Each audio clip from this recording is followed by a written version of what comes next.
Hello everyone.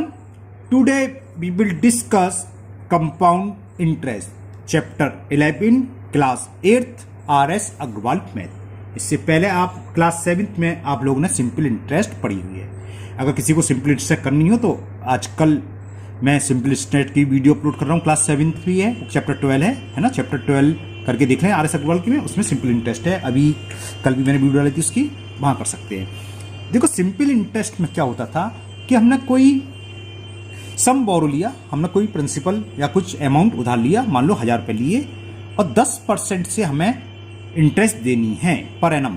तो हर साल हमें 10% इंटरेस्ट देनी फिक्स है। मान लो 10,000 की 10% इंटरेस्ट कितनी होगी 100। तो पहली साल भी इंटरेस्ट के 100 रुपीज़ जाएंगे, दूसरी साल भी 100 रुपीज़, तीसरी साल भी 100 रुपीज़। जितने साल के लिए रखना हो इंटरेस्ट हमारी हर साल 100 रुपीज़ जाएंगे। लेकिन कंपाउंड इंटरेस्ट पर क्या होता है, इंटरेस्ट पर इंटरेस्ट चलती है। एक छोटा सा एग्जांपल बताते हैं। मान लो 100 रुपीज़ हमने बोरो लिए 10% पर एनम की दर से। तो एक साल में अगर सिंपल इंटरेस्ट का होता तो 100 रुपये का 10% 10 होता है, तो सिंपल इंटरेस्ट तो हो जाती 10 रुपीज़ एक साल बाद, है ना। अब अगली साल सिंपल इंटरेस्ट नेक्स्ट ईयर 2 साल बाद भी हमें कितनी देनी होती 10 रुपीज़। लेकिन कंपाउंड इंटरेस्ट में क्या होगा, ये इंटरेस्ट जो आई है 10 रुपीज़ हो गई, ये इसमें जुड़ जाएगी प्रिंसिपल में। तो प्रिंसिपल कितना हो गया 100 प्लस 10। मान लो सपोज करो आपके बैंक में पैसे जमा है, तो एक साल बाद हो गए 110। अब नेक्स्ट ईयर अगर कंपाउंड इंटरेस्ट है, उसमें लिखा रहता है कि interest compounded half yearly, annually, अभी डिस्कस करेंगे, या सिंपल इंटरेस्ट पर है। तो सिंपल इंटरेस्ट है तो हर साल 10 रुपये मिलेंगे। लेकिन कंपाउंड में अब एक साल बाद हमारा पी कितना हो गया प्रिंसिपल 110। अब इस पर इंटरेस्ट मिलेगी हमें 10%। तो कंपाउंड इंटरेस्ट हमेशा ज्यादा होती है। तो अब कितनी मिलेगी 11 रुपीज़। पहले 10 रुपीज़ मिली थी फर्स्ट ईयर में, सेकंड ईयर में 11 रुपीज़। लेकिन सिंपल इंटरेस्ट में पहली ईयर भी 10 रुपीज़, सेकंड ईयर भी 10 रुपीज़। तो ये तो आपको पता है। अमाउंट क्या होता है, अमाउंट को हम कैपिटल ए से रिप्रेजेंटेड करते हैं, और ये होता है प्रिंसिपल, है ना।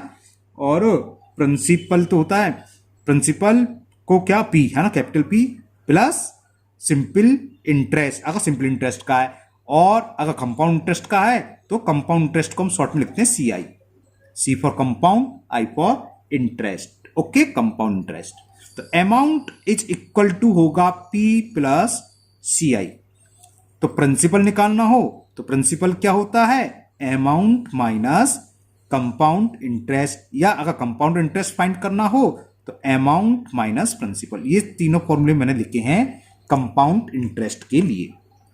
आपकी पहली एक्सरसाइज है विदाउट फॉर्मूला फाइंड करना है। हालांकि एक्सरसाइज में लिखा नहीं है, लेकिन स्टार्टिंग है तो आपको सिखाया जाएगा। अगर मैं इसके फॉर्मूले भी होते हैं, वो पहली एक्सरसाइज आप फॉर्मूले से भी कर सकते हो। फॉर्मूला पुट करो तुरंत हो जाएगा। फॉर्मूले से थोड़ा इजी हो जाता है, लेकिन आपको सिखाना है, इसलिए पहली एक्सरसाइज हम सिंपल इंटरेस्ट की तरह करेंगे। कंपाउंड इंटरेस्ट को हम सिंपल इंटरेस्ट की तरह सॉल्व कर सकते हैं। कैसे, जैसे ऊपर चल रहा था, मान लो कि 100 रुपीज़ या 10% पर एनम से हमने उधार लिया, और इंटरेस्ट कंपाउंडेड एनुअली है। तो 2 साल बाद अमाउंट बताना है। तो 2 साल बाद अमाउंट कैसे निकालेंगे, पहले 1 साल का अमाउंट निकाल लो। हमने 1 साल की इंटरेस्ट निकाली 10। 1 साल बाद जो अमाउंट होगा वो नेक्स्ट ईयर के लिए क्या करता है, प्रिंसिपल का पर। तो नेक्स्ट ईयर के लिए प्रिंसिपल वो हो जाएगा जो 1 साल बाद अमाउंट है। तो नेक्स्ट ईयर यानी कि जो भी साल है, हमेशा टाइम 1 ईयर लगेगा, तो नेक्स्ट ईयर की हम इंटरेस्ट निकाल देंगे, उसको ऐड कर देंगे। ऐसे ही कंपाउंड इंटरेस्ट के सवाल सॉल्व हो जाते हैं। लेकिन ये केवल आपको प्रैक्टिस कराने के लिए है। जब एग्जाम में आएंगे तो हम फॉर्मूले से करेंगे, और एक्सरसाइज जो बी है सेकंड, वो भी हम फॉर्मूले से करेंगे। अभी तो हमें आपको सिखाना है इसलिए कर रहे हैं, वरना इसकी कोई नेसेसरी नहीं है, बड़े हो जाते हुए ना। अब देखो कंपाउंड इंटरेस्ट क्या होती है, 3 तरह के सवाल हो जाते हैं। पहला कि to find the compound interest when interest is compounded annually, यानी कि इंटरेस्ट हर साल लगेगी। दूसरा हो जाता है to find the compound interest when interest is compounded half yearly, हर 6 साल बाद इंटरेस्ट मिलेगी। और एक और बनता है क्वार्टरली, और बनाने को हम मंथली बना सकते हैं कि हर मंथ इंटरेस्ट लगेगी, ठीक है ना। तो जैसे जैसे सवाल में होगा उसी हिसाब से सवाल करेंगे। अब हम डायरेक्ट एक्सरसाइज करते हैं, वहां हर तरह के सवाल आएंगे, तो वहां हम डिस्कस करते रहेंगे। फॉर्मूले अभी हम लिख नहीं रहे, वो नेक्स्ट एक्सरसाइज में आएंगे तभी बताएंगे। अभी ये सिंपल फॉर्मूले कि प्रिंसिपल प्लस कंपाउंड इंटरेस्ट कर दोगे तो अमाउंट निकलाएगा उतनी ईयर्स का जितनी ईयर्स दे रखा है। और प्रिंसिपल निकालना हो तो अमाउंट में से कंपाउंड इंटरेस्ट सेपरेट कर दें। अगर हमें अमाउंट प्रिंसिपल दोनों मालूम हो तो कंपाउंड इंटरेस्ट क्या होगा, अमाउंट माइनस प्रिंसिपल। चलिए करते हैं टाइम ना वेस्ट करते हुए। एक्सरसाइज 11A पेज नंबर 144 पर आपकी दे रखी आर एस अग्रवाल में question number 1 and the question 1 is, सुनिए ध्यान से, find the amount and the compound interest on 2500 for 2 years। तो पहले इतनी इंफॉर्मेशन से दो दे रखा है वो लिख लो। एक तो प्रिंसिपल दे रखा है 2500 और हमें टाइम दे रखा है कितने ईयर्स का, 2 years का, at the rate 10% per annum, और रेट दे रखी है 10% पर एनम। और इसके बाद जो दे रखा है वो इंपॉर्टेंट है, उसको आप ध्यान से पढ़ेंगे।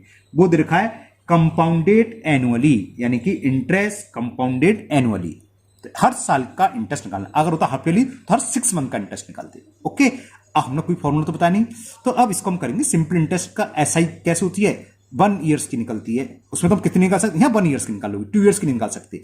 तो देखो फॉर फर्स्ट ईयर, इसे ऐसे लिख लेते हैं, फॉर फर्स्ट ईयर 1 साल की इंटरेस्ट निकालो। 1 साल की, चाहे आप सिंपल इंटरेस्ट कहो या compound interest, both will be same. पहली साल की तो सिंपल इंटरेस्ट, इंटरेस्ट पर इंटरेस्ट ही तो कंपाउंड होती है, तो पहली साल जो इंटरेस्ट मिलेगी वो ऐड होने के बाद दूसरी साल जाएगी, तब उस पर इंटरेस्ट लगेगी, तब वो कंपाउंड इंटरेस्ट होगी। तो फॉर फर्स्ट ईयर पहली साल के लिए जो इंटरेस्ट होगी, आप खाली आई लिख सकते हो या ऐसा ही लिख लो, एक ही बात है। क्या होगी फॉर्मूला, वो ये P into R into T upon 100, 10 से 1 और इस 0 से ये, तो कितनी इंटरेस्ट आ गई, 250। तो आफ्टर 1 year अमाउंट क्या होगा, अमाउंट क्या होता है, प्रिंसिपल प्लस एसआई, और 1 साल की बात है, तो after 1 year, A for amount है ना, अमाउंट क्या हो गया, principal plus interest, simple interest, तो कितना हो गया 2750 रुपीज। अब जो 1 साल बाद जो अमाउंट है वो सेकंड ईयर की बिगिनिंग या स्टार्टिंग में किसका वर्क करता है, प्रिंसिपल का। बस ये बात ध्यान रखनी है और कुछ नहीं करना। तो amount at the end of the first year कितना है, 2750। तो ये क्या होगा, principal for the second year, है ना। तो principal for the second year क्या होगा, principal for the second year, दूसरी साल के लिए जो 1 साल का अमाउंट है, 1 साल बाद जो पैसा हो गया वो दूसरी साल की स्टार्टिंग हुई तो होगा, तो प्रिंसिपल हो गया। अब दूसरी साल की इंटरेस्ट निकाल दो, तो इंटरेस्ट कंपाउंड इंटरेस्ट या इंटरेस्ट कुछ लिखो, interest for the second year.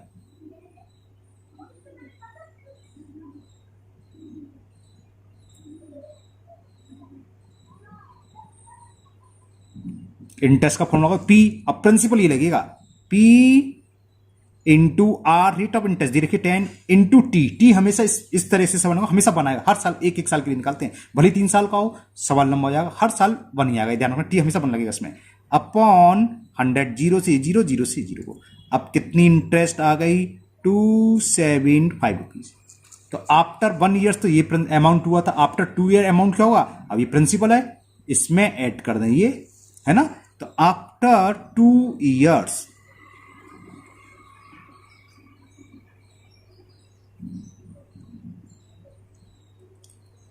Amount कितना हो गया, 2750, क्योंकि 1 ईयर्स के बाद ये प्रिंसिपल है, दिख रहा है इंटरेस्ट, वो principal for the second year ये हुआ। अब प्रिंसिपल ये है, इंटरेस्ट 275 आ रही है, तो प्लस 275 कितना हो गया, ऐड कर लो, 5 5 plus 7 12 carry 1, 7 2 9 1 10 carry 1, 3025 rupees.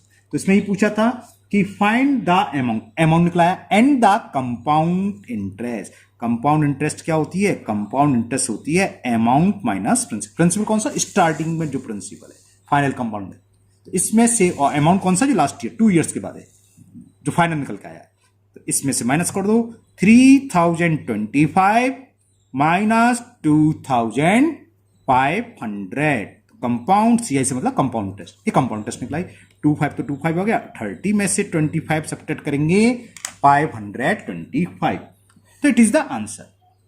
Amount हुआ 3025 और कंपाउंड इंटरेस्ट हुआ 5025। जब इन्हीं सवाल को हम एक्सरसाइज 11 में करते हैं तो बस छोटा जाता है, फॉर्मूला सीधा फॉर्मूला होता है A equal to P 1 plus R upon 100 की पावर n। n क्या होता है? टाइम को। तो इजी हो जाता है। ये थोड़े लंबे हो जाते हैं लेकिन सिंपल इंटरेस्ट की तरह का सॉल्व करोगे, हर साल का अलग इंटरेस्ट निकालते जाओ।